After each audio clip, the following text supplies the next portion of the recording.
Hello, and welcome to May's edition of the Agency Admin Training. My name is Gloriana Vercruzen, and I have Thaddeus with me. Hello.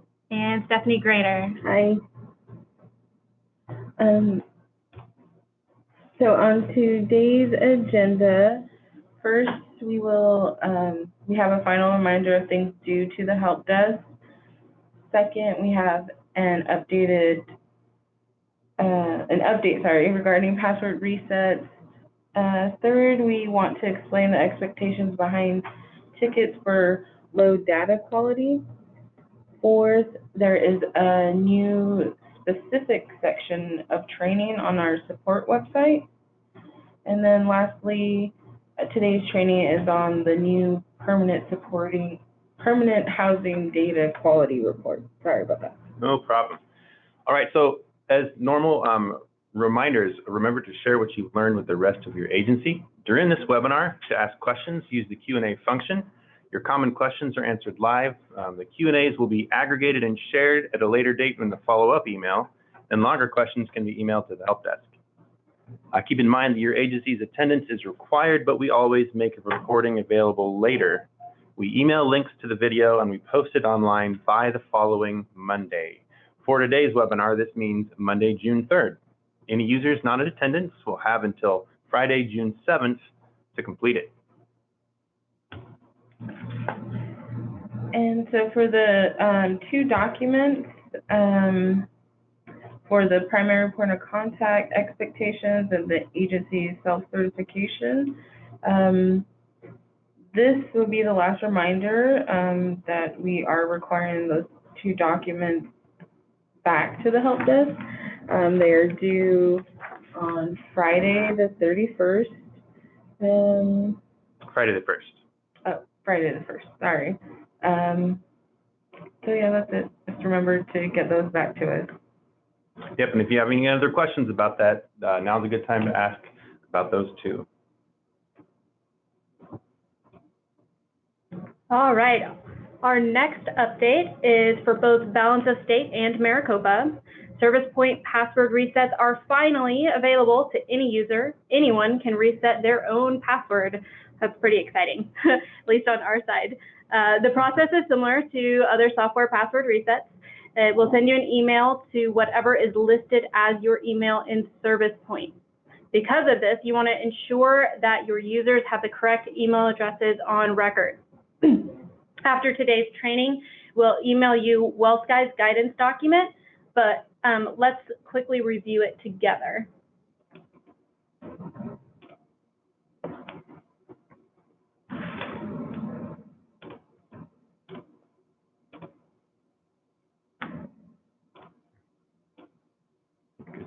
The first thing to note is that this requires that each user account have an email address. Users can now update their email or phone number. You can look for the gear icon in the very upper right-hand corner in Service Point by the user's name. And please only use a work email address, as we will be removing any non-work email addresses. So any that you have listed as a personal email address, Yahoo, Gmail, if it's not specific with your agency name, it does need to be a specific work email address. There's a forgot password link now, and this arrow is just right above it. But there's a forgot password link now on the login page. To send a request, you'll enter your username when this prompt comes up. Please note that a password reset email will come to your inbox, but it can take up to 15 minutes. A temporary password will come from a do not reply at bowmansystems.com, and the subject line will read Service Point email password reset. Like any email, it might go to your spam junk folder, depending on how your email software is set up. If you don't know how to fix that, please talk to an agency IT department. To your agency IT department? Yes, your agency IT department. After you pull up the email, click on the link or paste the link into your browser. If your browser is slow for any reason, you may see a notice that says validating token. This should come up just briefly, and then it should return you back to the other pop-up. When it's complete, please follow directions on your screen. It will say to enter a new password, and then you can click save. The important part here is that under this new reset password functionality in Service Point, there are new requirements for that password, that it has to have at least one uppercase letter, one lowercase letter, one number, and one symbol. Looks like we have a few questions, so we'll pause for just a moment and see if we can answer any of those live. Okay, so we have some questions on the 2 documents. The first one is who completes those documents?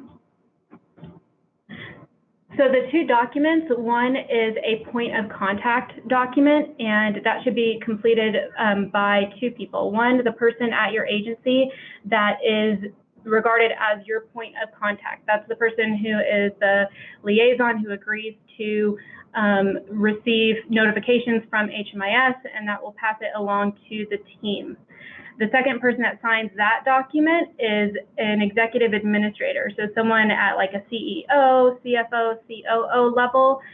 In some cases, that may be the same person at a smaller agency, but ideally that there should be 2 signatures on that document. And then the other document is the self-certification. And it's just a brief walkthrough to say that you are meeting all of the requirements for HMIS, such as using the correct ROI document. And that one is also expected to be filled out by that primary contact person. And then another question about the 2 documents. Can we have 2 points of contact for agency?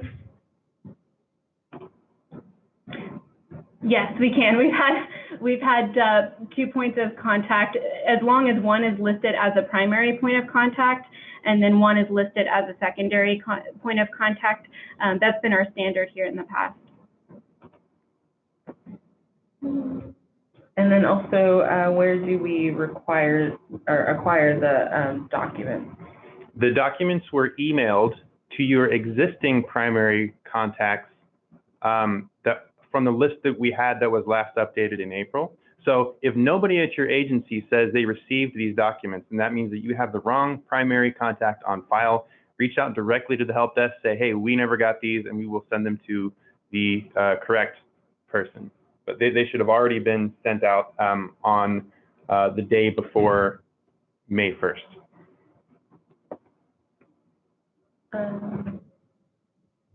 And then also for, I guess this has to do with the email, the password resets, the email that is on file. It says, can the site admin update all user profiles with the correct email address information, or is that handled only by the end user? Agency administrators have a way that they can reset a password, so that functionality is still available. And then end users also have the ability to correct their own email address.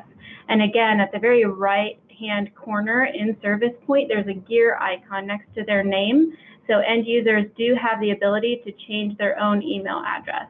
Yeah, once we send out this direction document made by WellSky, our advice is that you immediately forward it on to all your users and say, hey guys, you see this document? This is how you can reset your own passwords.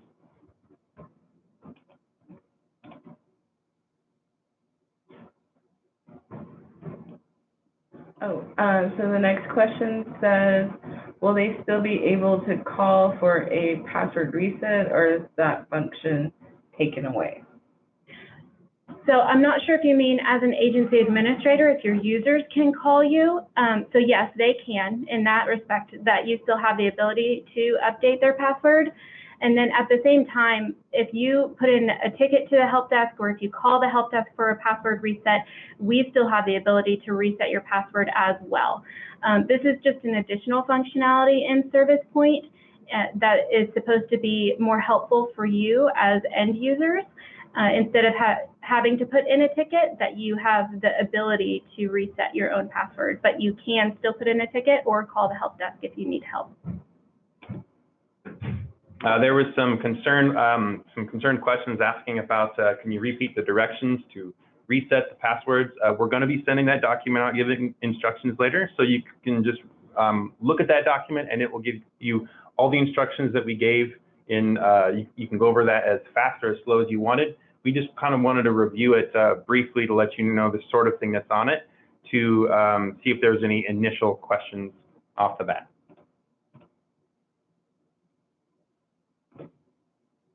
There's a question about where are the documents located. If you're talking again about the 2 documents that we're requiring back, those were supposed to have been sent to your agency administrators. And if you're talking about the new document that gives you guidance on password resets, we are about to send that out after this agency admin training.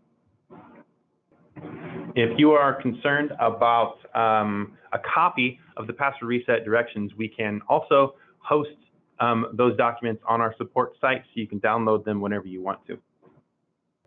For specific users, we have a question that says, we have a couple of volunteers that are not authorized to company email. What is the workaround for this? This is from Mike Kennedy. Mike, or anyone else, if you're in this particular situation, please let us know, and that way we can have a record of it.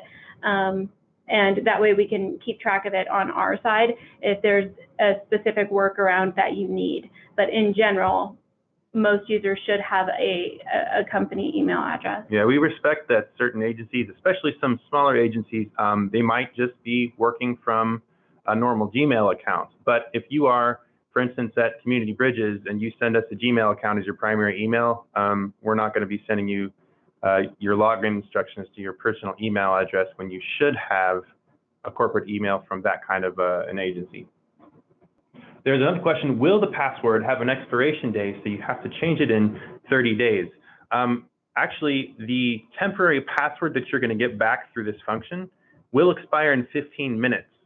So when you request for a temporary password reset, you're going to need to immediately make that change. If you don't do it within the 15 minutes of receiving the email, then you're going to need to submit another password reset request. So just be on top of it and pay attention. Our next item is also concerns both Balance of State and Maricopa, and it's about expectations for tickets of notification of low data quality. So we have already been creating tickets regarding notification of low data quality. They are created while we do data quality checks in the background, and we have something to bring to your agency's attention. We wanted to review the expectations behind these notices, so we submit up to 3 notifications for any issue. Sometimes we skip straight to final notification if it's a very urgent matter. Because of this, upon receiving one, first thing you're going to want to do is check for any deadlines. If an agency does not address the topic of the notification by the deadline of the final notification, then we will address the issue with the executive leadership at your agency. And if it's still not resolved, we will address it with your continuum of care. So we just want to make sure you're aware of the expectations for these tickets of low data quality notifications. So our next item is the Balance of State Southern Reba, Arizona Complete Health, now has a complete training online. The Balance of State is really excited to have our Southern Reba, or Regional Behavioral Health Authority, on board for HMIS. Arizona Complete Health, Complete Care Plan funded programs have been actively entering data into HMIS since April, as the HMIS team has been building out the full referral process. We truly believe that this will ultimately make the process of getting Arizona Complete Health applicable clients housed and provide services for some of our counties in the Balance of State that have very few access points. Training videos and supporting workflow documents are available for the custom Arizona Complete Health Complete Care Plan on the HMIS website at hmisaz.org/online training. The full process for the Arizona Complete Health clients is broken down into 4 steps with videos and supporting how-to documents. This training is required for all users entering data for Arizona Complete Health, and or housing providers. That's coordinated entry or housing providers. If you attended an in-person training for Arizona Complete Health Coordinated Entry, steps 2 through 4 are a new addition. They include the process for checking the data quality of your entries and accepting a housing approval if you are a housing provider. We're going to jump really quickly to the HMIS website just to give a preview of where to find this training and what it looks like. It's pulling up, it's just moving slowly. Ah, there it is. Okay, so currently it says Reba, RHBA Coordinated Entry and Referral Training. We are going to update this wording so that it does say very specifically AZCH. You can click on the link here, or if you scroll to the bottom of the page, it would bring you to this same place. You have the option to, on the right-hand side, to choose the click here to watch the videos for this training, and then there are documents under the download documents button. Go ahead and click on click here. This training details the following 4 steps. The first is how to enter a client into the Arizona Complete Health Coordinated Entry program. This replaces the process of creating a paper packet and sending it to Arizona Complete Health for a housing referral. The second step is how the agency administrators for Arizona Complete Health programs can run data quality reports to ensure their program data entries are complete. Please note that you must have an ART license for this step, which is why it is considered to be a step for agency administrators. This is an important step, as Arizona Complete Health administrators cannot approve a client for housing if the data for that client is not complete. The third step then is how housing providers respond to those referrals, aka approvals. So those are the 3 steps here, all have videos associated with them. If you go back to the online training website on hmisaz.org, under the download documents button, the step 4 that I had listed is a bonus. So this one isn't a required step, but there is a count report guide that could be beneficial for you. So what this does is it creates a custom glance report or dashboard report on your homepage of ServicePoint that gives you the number at a glance of the referrals, aka approvals, that are coming into your housing program. And we'll pause for questions for a moment. There was a question about, can you clarify what that acronym means one more time? So this is our Southern Reba. So this is very specific for the balance of state and for the programs that are funded by AZCH-CCP. That stands for Arizona Complete Health Complete Care Program. This used to be Simpatico. So Simpatico has changed names to Arizona Complete Health Complete Care Plan. If you are not funded through Arizona Complete Health, then this training does not apply to you. This does affect up to 35 users within the balance of state. So we just wanted to announce that it is available online now. A few months ago, we made a report to give Supportive Services Only Projects, SSO, a special data quality report. Today, we're reviewing a new permanent housing data quality report. This can be a primary tool to reviewing your permanent housing projects and making corrections. This new report checks which clients were enrolled at your projects during a specified period of time and returns information regarding housing move-in dates, VI-SPDAT dates, VI-SPDAT scores, and the length of time between a number of things. The length of time between the VI and the permanent housing entry date, the length of time between the permanent housing entry date and the housing move-in date, and the length of time between the permanent housing entry date and the permanent housing exit date. This report is meant for only permanent housing projects. That means PH, PSH, RRH, and OPH. That stands for permanent housing, permanent supportive housing, rapid rehousing, and other permanent housing. And it's written into the name of the report, as you can see in the image. It has all the acronyms that would be running this report. So I'm going to go into ART real quick and show you what it looks like to fire this report up.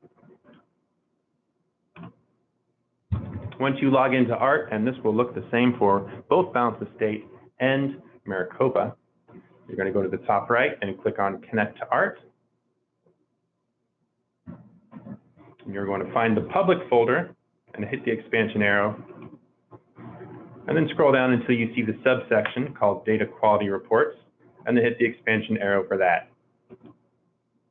And once that opens up, scroll down once more until you can find the report named as follows: PH/RH PSH/OPH Data Quality Report General Use. Once you have the report on your screen, you're going to click on the magnifying glass like you do for all ART reports.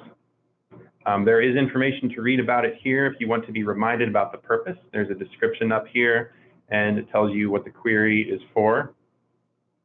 And then below, you're going to click on Schedule Report. Not a whole lot of prompts on this report. Pretty easy to run. Give it a few more seconds until it pulls up the prompts.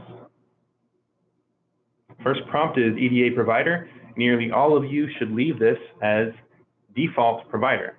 Some exceptions might include CBI.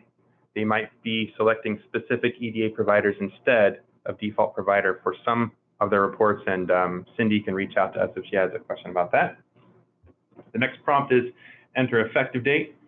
You're going to set whatever your end date +1 is. This should be the same date. On all ART reports, whenever you have an end date or end date +1, effective date should be the same day. So this report is best run 1 month at a time. So let's say we want to look at just the month of April. So our report end date +1 is going to be May 1st, because it's May 1st -1, and the effective date will be that exact same day, May 1st. And the start date, because again, we're doing just the month of April, start date is going to be 4/1. So now we have a start date of 4/1, an end date +1 of 5/1, and an effective date of also 5/1. Finally, we pick the providers that we want to run on the report on. So we click on Providers, we click on Select, and we pick one or more service providers to include. And again, this is only for those permanent housing types, so you're only going to want to select permanent housing types when you run this report. And you can run this on multiple projects at a time, that's no problem. So then after you pick your examples, I'm just going to throw in one bogus one here, you're going to click on Next. You're going to rename it however you want to rename it. You're going to mark it as an Excel document. You're going to select an interval of once, like always, and you will never touch the start and end dates because they don't work like you think they do. Finally, you'll click on Send. And then after it thinks for a little bit, like all the other ART reports, this window will go away. You can scroll down to your list of scheduled reports. You can click on Refresh, and it will show you that it's currently running, and when it's done, you can download it. And again, like all ART reports, when you run them as scheduled, they will show up in two different places. One of them is your scheduled reports list that we're looking at right now. And also, at the very, very top, you have an ART inbox right here. You can hit the expansion arrow by the ART inbox, and it shows you all of your recently run reports that are ready to be downloaded. So once it's ready to be downloaded, you can either download it from here or from the bottom of your scheduled reports when it says complete. And you just keep clicking refresh until it says complete. So that's how to run it. Let's pause for just a moment and see if there's any questions I want to address at this point. We have a question of how often does the permanent housing data quality report, how often is this supposed to be run? Is there a minimum amount of times this report is to be run? There's not a minimum amount of times that it should be run, though it is suggested to run it monthly for 1 month at a time, and it will let you review all of those data items that we talked about, the VI split dates and scores, the housing move-in dates, the length of times between those items too, the VIs, entry dates, exit dates, and et cetera. No other questions to answer live. So now I'm going to pull up my example of the report to review with you.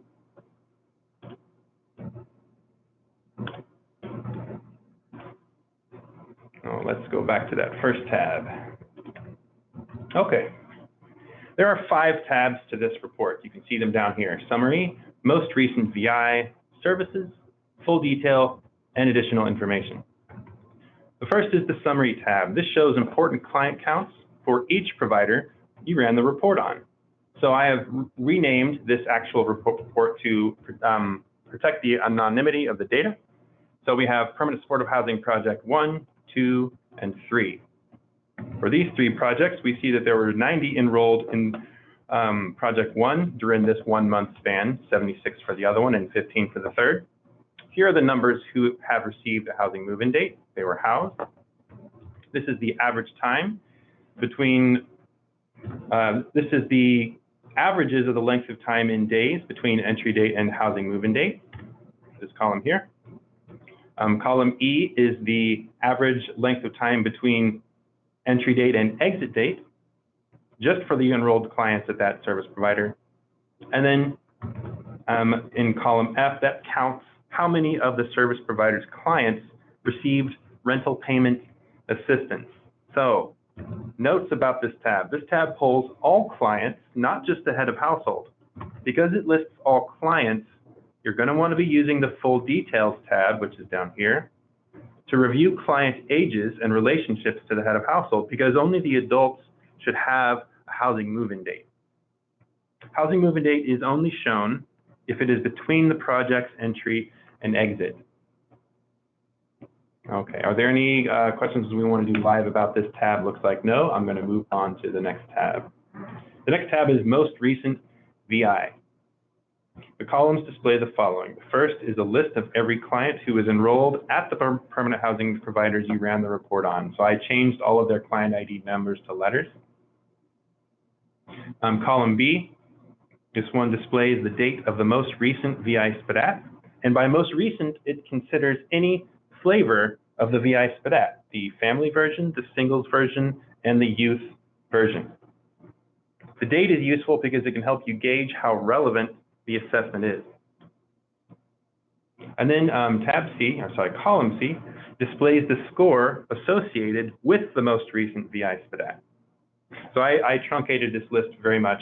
At the bottom, there are some totals, like total client count. It's only showing 8. It's only showing 9 SPDATs that were done and 9 recent scores. But I deleted a whole bunch of data just to make it really simple.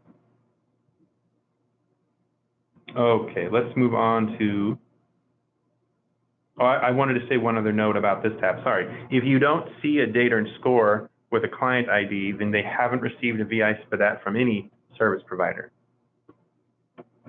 So if it's blank, that means that nobody's done it. On to the next tab, services. This tab shows all services of rent payment assistance given to a client. Why are we making such a big deal about this particular service code, rent payment assistance? Because this is a service field that is required for many different rapid rehousing funders, including ADO-funded projects, SSVF-funded projects, and others. The columns display the following. A lists every client who received the service during the report time frame. This will only count instances of this service given within the report time frame. B displays the service ID in the rare instances that this number is needed to track a service down. In column C, it displays simply a reminder of the one service in question, rent payment assistance. And then column D displays the service provider who created the service in HMIS, so that we see for client A, it was Permanent Supportive Housing Project 1 that delivered that service, and for H, it was Permanent Supportive Housing Project 2. So if, by the way, in the summary, you had 50 rapid rehousing, if in the list of clients, there were 50 clients served by rapid rehousing, but you didn't see 50 services, that would be a problem. Because like I said, rapid rehousing with certain funders is required to record rent payment assistance. See if we have any questions we want to answer live for this tab. Looks like no. We're going to go ahead and move on to the next tab, which is full detail. We see in this tab information per client. A client gets a row for every entry-exit record they have. If they have an entry-exit record at 2 different projects, they will get a row for each one. But also, if they have 2 entry-exit records in the same project, they will also get an additional row. So you should expect to see potential duplication of clients in this tab, the full detail tab. So the columns display the following. In column A, it lists the client ID for every entry exit. As stated a moment ago, there can be multiple rows for the same client if they stayed at more than one project in the period, or if they have more than one entry exit at the same project in the period. They will have an independent row. B displays the client first name. C displays the client last name, which I deleted, of course. D displays the service provider that did this particular entry exit. E displays the program's type, either OPH, PSH, RRH, or just PH for permanent housing. F displays the client's age as of the effective date of the report. Reminder, effective date is that last day. G displays the client's relationship to the head of household. H displays the date of the most recent VI. This is the same that is pulled in the tab called Most Recent VI. It will only pull the most recent VI assessment date. Some of these dates are shown in a red font. So here's one down here. This means that the most recent VI was done after the listed entry date, so they aren't used to calculate column L, which we'll get to in just a little bit. But that's what the point of the red font. Okay, tabs I, J, and K. We're going to look at those next.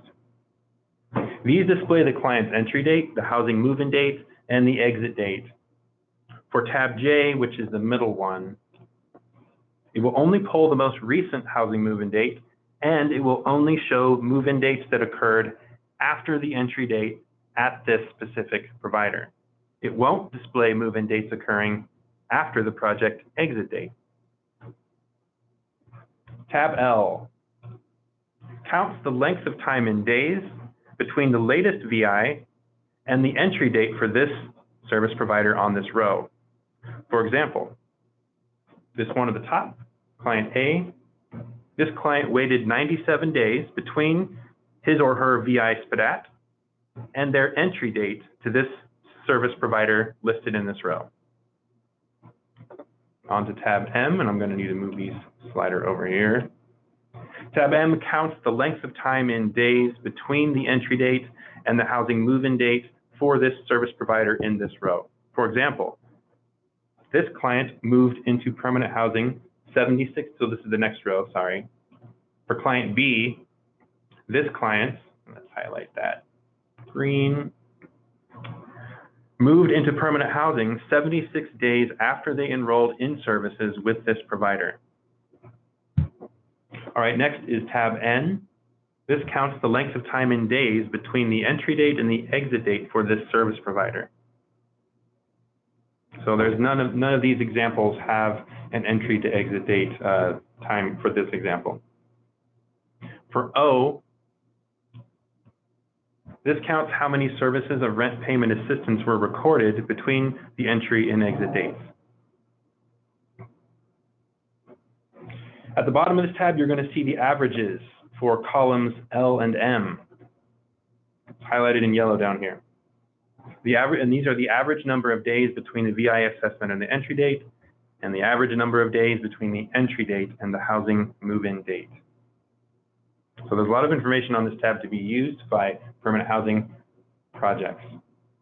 Finally, the additional information tab. Don't ignore this tab. This will show you how you answered the prompts. So if I scroll to the top, it says that I ran it on these 3 fictional providers, PSH 1, 2, and 3. These are the dates that I selected, 4/1 until 5/1, and effective date should always be the same as the end date. The report details, which gives you a lot more information about every tab, summary tab, most recent VI, etc. Please use these report details to refresh yourself on the report. And then the last section here is just showing you if there's any updates done to this report and what the date was. Let's pause for just a moment, see if we have any questions about this brand new report for our permanent housing providers. some of the questions suggest that there might still be some confusion about permanent housing. So permanent housing is any one of these acronyms at the top of the screen. PH for permanent housing, RRH for rapid rehousing, PSH for permanent supportive housing, and OPH for other permanent housing. Those are the permanent housing categories as recorded in HMIS. Transitional housing is not considered permanent housing. That was one of the questions that we had. So when you run the report, you need to make sure that you are selecting specific providers. You need to be picking, whatever your own providers are. Otherwise, it's going to be running it on a bunch of other people's providers. So just run it on your own projects, please. Doesn't look like we have a whole lot of other questions about that. Okay, so there was another question, but we're going to answer that one offline. So we're going to call that good for today's training. Like I said earlier, all these trainings are recorded. We're going to be posting it later on. By Monday at the very latest, we'll be sending you a copy of the recording. Today, we're going to be sending you out the email about password resets and how to do those. And also there will be direct links to be able to refresh your memory on this new report that we ran today. So that said, within the next half hour, expect to receive one of our follow-up emails that's going to say, please answer this survey. We are very much always interested in your feedback because we run reports on your feedback and we make changes based on what you guys are saying. So we really like to hear, even if all you guys are saying sounds good, that means something beyond, crickets chirping.